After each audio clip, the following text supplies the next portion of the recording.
جب ڈاکٹر خورشید صاحب تھے، کچھ عرصے کے بعد ڈاکٹر خورشید صاحب نے کیا کیا، کچھ دوائیاں باہر کی لکھ کے دینا شروع کر دی. اب خود نہیں بنا سکتے تھے، ادھر سے مکسچر ملایا، پہلے ادھر سے ملاتے تھے، ادھر سے ملاتے تھے، ایک بوتل بنا کے دیتے تھے. انہوں نے ساتھ ایک میڈیکل سٹور ایک بندے نے کھول دیا، ایک شیخ صاحب تھے. اس سے پہلے گلی کے دوسرے کونے پہ آخر میں ایک میڈیکل سٹور بہت پرانا تھا ایک شخص کے نام سے.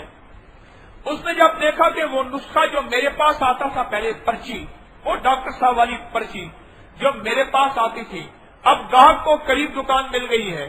یہ ایک دوسری کہانی سنا رہا ہوں، ان دونوں کا انجام بھی میرے سامنے ہے. اب اس نے حسد کرنا شروع کیا. پہلا حسد یہ کیا، میں اس مسجد میں نماز پڑھتا تھا، اس مسجد کے دروازے کے سامنے وہ فجر کی نماز کے علاوہ میں ساری نمازیں اکثر اس مسجد میں پڑھتا تھا. فجر کی نماز ہمارے گھر میں میرے پردادا سے کے والد صاحب نے بنائی ہوئی وہاں پڑھتا تھا، وہ جامع مسجد نہیں تھی. جب وہ پرچی وہاں نہ پہنچی، اس نے پہلا یہ کام کیا کہ اس کے تالوں میں ایلفی ڈال دی. وہ جو صبح بیچارہ چابی لگائے چابی نہ کھلے، تنگ کرنے کے لیے. پھر اس کا بھی ایسے کہا کہ اس کا لائسنس نہیں ہے. اس طرح کے قانونی نظام بھی بنائے. ایک دفعہ اور کیا، اس کی دکان پہ فاسفورس کے ذریعے پتہ نہیں کس ذریعے آگ لگا دی. آدھی دکان جل گئی. اس کے خلاف بولا تو وہ لڑنے مرنے پہ آ گیا، بہت سارے بدماش لاٹیاں لے کے آ گیا، اور بلکہ یہ کہا کہ اس کے شیشے اور توڑ دیے، جو بچہ تھا وہ بھی پورا کر دیا. میں ایک دفعہ مسجد میں بیٹھا تھا، وہ شیخ صاحب میرے پاس آئے بڑے پریشان. اس کا نام لے کے کہنے لگے جینا حرام کر دیے ہیں، میرا جی چاہتا ہے میڈیکل سٹور میں ایسے یہیں چھوڑ کے چلا جاؤں، لیکن میں نہیں چھوڑوں گا، اور میں اس کا مقابلہ تو نہیں کروں گا، لیکن میرا نظام چلتا رہے گا. میں نے اس کو ایک بات کہی، میں نے کہا درگزر کر اس کے حق میں دعا کر، تجھے میں ایک عمل بتاتا ہوں، یہ پڑھ سارا دن، انشاءاللہ اللہ تیری حفاظت فرمائے. اس کے 3 بھائی اور تھے، وہ آگ لگانے والے تھے، وہ خود تھا. یہ 2 بھائی تھے، ایک وقت میں ایک بھائی بیٹھتا، ایک وقت میں ایک بھائی بیٹھتا.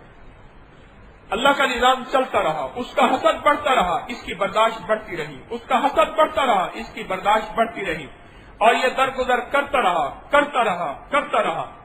اس کا ایک بھائی فوت ہو گیا، اس کی بیوی پہلے فوت ہوئی، پھر بھائی فوت ہوا. اس کے بیٹے تعلیم سے آؤٹ ہو گئے. پتہ چلا کہ انہوں نے ڈیلی ڈگریاں لی ہیں، وہ فلاں 2 نمبر ہے، تو سندھ سے کچھ چیزیں لے کے آئے تھے، وہ یوں چلے گئے. بیٹی کو طلاق ہو گئی، ایک بیٹی نفسیاتی کیس میں چلی گئی. یوں سلسلہ چلتا گیا. شاید ایسا ہو، میں کہیں بیشی اللہ معاف کرے، اس طرح کا کوئی کیس ہے اس کے گھر میں. نظام چلتا رہا چلتا رہا. آخرکار حسد کی آگ میں بیماریوں میں مبتلا ہو گیا، تکلیفوں میں مبتلا ہو گیا، پریشانیوں میں مبتلا ہو گیا، گھر ٹوٹ گیا سارا کا سارا. مجھے اس کی میت کے نہلانے والے ایک بندے نے بتایا، میں سفر کر رہا تھا گاڑی میں، اس کو بٹھایا. نہلانے والے اور ہیں، یہ ایک صاحب ہیں جو اعزازی نہلاتے ہیں، یعنی للہ نہلاتے ہیں لوگوں کو، کوئی پیسے پیشہ ورانہ ان کا پیشہ اور ہے، لیکن وہ ایسے اللہ کی مخلوق کی خدمت کے لیے. مجھ سے کہنے لگے کہ ان کے ناک سے، کانوں سے، منہ سے خون رکتا نہیں تھا. آخر بہت ساری دیر میت ہم نے الٹی کر کے رکھ دی، اور وہ خون چلتا رہا چلتا رہا چلتا رہا. بڑی دیر ہو گئی، ہم نے کہا یہ نہیں رکے گا.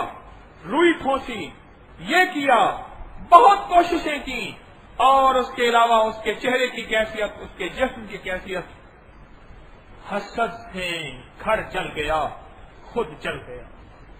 اور وہ جو شیخ صاحب تھے، ان کے اس وقت 3 میڈیکل سٹور ہیں. ایک دکان کا فرنٹ میرے خیال میں 45 فٹ کا ہے، 60 فٹ لمبی ہے غالباً، یا 40 فٹ لمبی ہے. بہت بڑا بزنس ہے. ایک دفعہ آ رہے تھے، میں نے کہا شیخ صاحب کیا حال ہے؟ میں نے کہا ابھی تو ایلفی نہیں گئی، چہکا لگایا. میں نے کہا ابھی تو کسی نے تالوں میں ایلفی نہیں ڈالی. کہنے لگا آپ کا وظیفہ بڑا کام کا تھا اور صبر بڑے کام کا تھا. میں نے کہا اپنے والد کی طرح ہو رہے ہیں، بس صرف لاٹھی باقی ہے. بعض اوقات بعض بندے بڑھاپے میں عمر کے ڈھلتے ہی اپنے والد کی شکل میں ہو جاتے ہیں، میں نے کہا آپ کے والد صاحب کی لاٹھی ہوتی تھی، آپ کی لاٹھی نہیں ہے، اور وہ مالدار آدمی ہیں۔